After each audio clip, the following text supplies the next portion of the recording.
नमस्कार. ही एक माझी विनोदी कविता मी नुकतीच केलेली आपणास वाचून दाखवतो. माझं विनोदी काव्य. ह्या कवितेचं नाव आहे अशा या तारखा.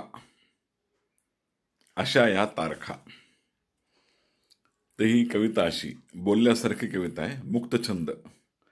तरी कविता अशी: 10 डिसेंबर तारीख आली की मला आनंद होतो.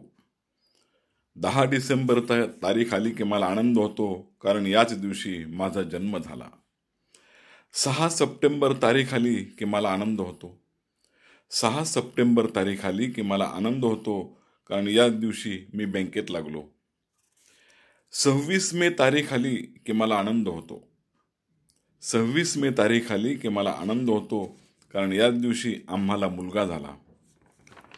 25 डिसेंबर तारीख आली की मला आनंद होतो. 25 डिसेंबर तारीख आली की मला आनंद होतो, कारण याच दिवशी आम्हाला मुलगी झाली. पण 5 जून तारीख आली की मी फार घाबरून जातो. कारण कारण कारण याच दिवशी माझं लग्न झालं.